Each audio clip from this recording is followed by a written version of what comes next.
बांग्लादेश में हिंदुओं पर दमन का दूसरा दौर चालू हो गया है। बांग्लादेश में हिंदू नेता और इस्कॉन के सदस्य चिन्मय कृष्णदास ब्रह्मचारी को जेल भेजे जाने के बाद वकील सैफुल इस्लाम अलिफ की हत्या को लेकर चटगांव में पुलिस ने धर पकड़ अभियान छेड़ रखा है। यह अभियान हिंदुओं के खिलाफ है। मीडिया रिपोर्ट्स के मुताबिक हिंदू बहुल हजारी लेन और कोतवाली इलाके में 30 लोगों को इस सिलसिले में गिरफ्तार किया गया है। इनमें से 6 पर वकील की हत्या जबकि बाकी पर तोड़-फोड़ और हिंसा भड़काने का आरोप लगा है। मीडिया रिपोर्ट्स के मुताबिक पुलिस छापेमारी की डर से हिंदू बस्तियों में दहशत है, लोग अपने घरों में दुबके हुए हैं। इस बीच बांग्लादेश हाईकोर्ट में इस्कॉन को बैन करने के लिए 27 नवंबर को लगाई गई याचिका को खारिज कर दिया गया है। याचिका दायर करने वाले वकील ने कोर्ट में कहा था कि सैफुल की हत्या के पीछे इस्कॉन के लोग शामिल हैं। ऐसे में इस संस्था को बैन किया जाए।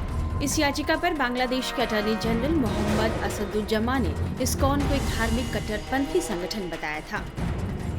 वकील सैफुल इस्लाम की 26 नवंबर को चटगांव कोर्ट परिसर में ही हत्या कर दी गई। उनकी हत्या तब की गई जब चिन्मय प्रभु को चटगांव के कोतवाली थाने में दर्ज देशद्रोह के मामले में कोर्ट में पेश किया गया। कोर्ट ने उनकी जमानत याचिका खारिज करते हुए उन्हें जेल भेजने का आदेश दिया।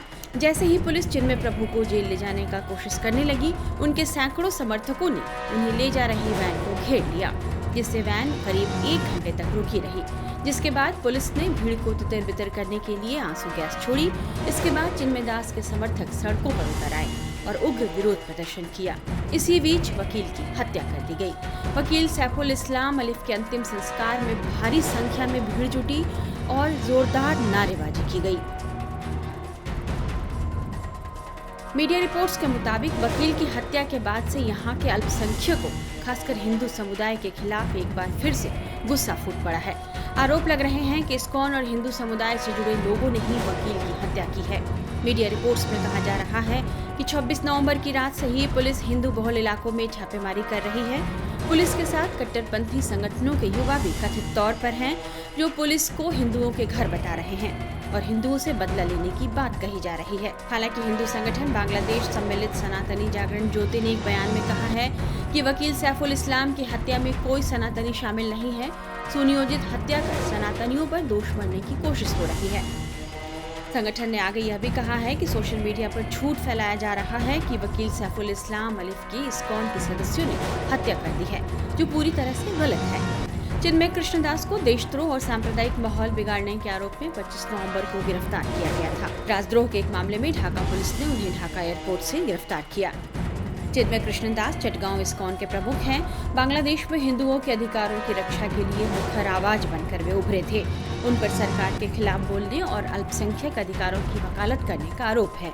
चिन्मय दास की गिरफ्तारी को लेकर उनके करीबियों और समर्थकों का कहना है कि उन्हें गिरफ्तार कर जेल में डालना सरकार की सुनियोजित साजिश है।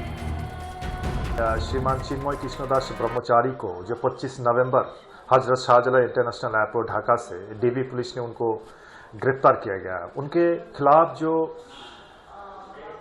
25 अक्टूबर में जो 31 अक्टूबर 31 अक्टूबर इन चट्टग्राम कोतवाली पुलिस स्टेशन में जो उनके खिलाफ जो राष्ट्रद्रोही की जो मामला किया गया है, उसी मामले के सिलसिले में उनको गिरफ्तार किया गया है। मैं एक बात पूछना चाहता हूं कि जो मामले के सिलसिले में चिन्मय कृष्णदास ब्रह्मचारी को हिरासत में लिया गया यानी गिरफ्तार किया गया, क्या उन्होंने राष्ट्रद्रोही का जैसी कोई घटना किया है? 25 अक्टूबर चट्टग्राम लाल दिघी में जो एक सम्मिलित बांग्लादेश सम्मिलित सनातन जागरण मंच के ओर से एक समावेश किया था, जहां चिटागांग की बहुत दूर से जो हिंदुओं जो आम आदमी वहां इकट्ठा हुई है। एक इकट्ठा होने के कारण क्या है कि जो 5 अगस्त जो कोठा संस्कार आंदोलन को लेके जो छात्रों जनता एंटी डिस्क्रिमिनेशन मूवमेंट के सामने आवामी लीग हसीना सरकार को झुकना पड़ा, उनको अपना सरकार छोड़ना पड़ा और उसी दिन से लगातार पूरे अगस्त महीने में जो सारी बांग्लादेश में जो हिंदू धर्मीय सनातन धर्मी की जो संख्यालघु के ऊपर जो घटनाएं घटी है, उन्हीं के खिलाफ हमने आवाज उठाने के लिए ये जो हमारा गणतांत्रिक शांतिपूर्ण जो हमारा समावेश था, हम यही कह रहा था कि हम अपने सुरक्षा और सेफ्टी के लिए हमने शांतिपूर्ण उपाय में हमने समावेश किया गया है।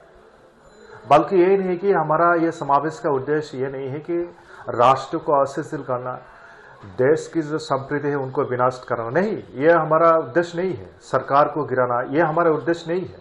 हमने यही चाहता था कि जो घटनाएं घटी है उसका पूरा जांच पड़ताल किया जाए और जो जो इन घटना के साथ इन्वॉल्व है उनको कानून की हिरासत में लिया जाए और सख्त से सख्त कार्रवाई किया जाए और उनको बड़ी से बड़ी सजा दिया जाए। और जो 5 अगस्त से लेकर जो पूरा महीना में, अगस्त महीना में जो हिंदुओं का जो नुकसान हुई है, उनका घर बड़ी जलाया गया है, उनका कारोबार को जला गया है या मंदिर को तोड़फोड़ किया गया है, अरसन किया गया है, बहुत सारे लोगों भी हत्या किया गया है। हम यही चाहते थे कि भाई क्यों ऐसा हो रहा है, और ये घटना केवल ऐसे पहली बार नहीं हुआ, उससे पहले भी हुआ है। हम पिछले बांग्लादेश जाते हिंदू महाजोट पिछले 18 साल से लगातार यही कह के आ रहा है कि जो घटना घट रहा है इस देश में सनातन धर्म के हिंदू संप्रदाय के ऊपर, उसकी सख्त से सख्त कार्रवाई किया जाए, कानूनी कार्रवाई किया जाए, उसके खिलाफ एक्शन लिया जाए ताकि कोई भी ऐसा घटना घटने से दोबारा सोचे। पर कोई भी सरकार ऐसे नहीं किया। जब हिंदुओं का ऊपर अत्याचार लगातार होते आ रहा है और आज जब हम शांतिपूर्ण उपाय में चिटागांग में जो बांग्लादेश सम्मिलित सनातन जागरण की मंच की जो मुखपात्र आदरणीय श्रीमान चिन्मय कृष्णदास ब्रह्मचारी,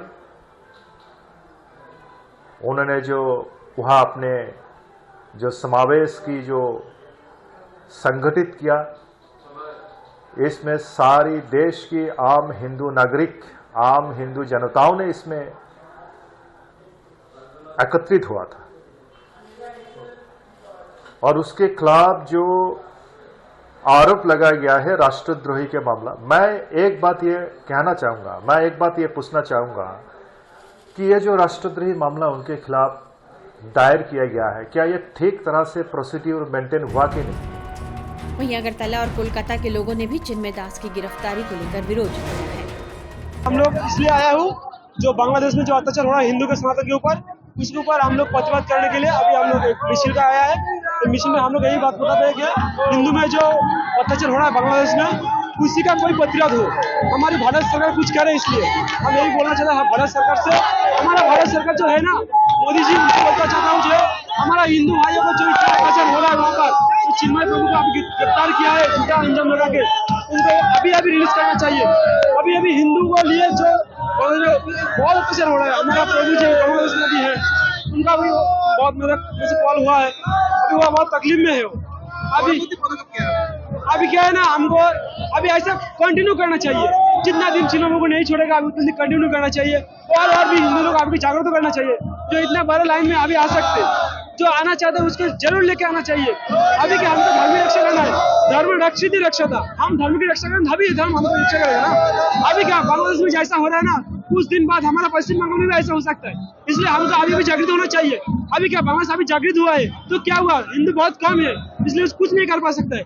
अभी क्या पश्चिम बंगाल में ऐसा होगा ना, तो अभी हम 70% हिंदू है, तो बाद में जब हम 20% 20% में आ जाएंगे तभी क्या करेंगे, तभी कुछ नहीं कर सकते। केंद्रीय मंत्री गिरिराज सिंह ने कहा है कि बांग्लादेश में हिंदू सुरक्षित नहीं हैं और यूएन को इसमें दखल देना चाहिए।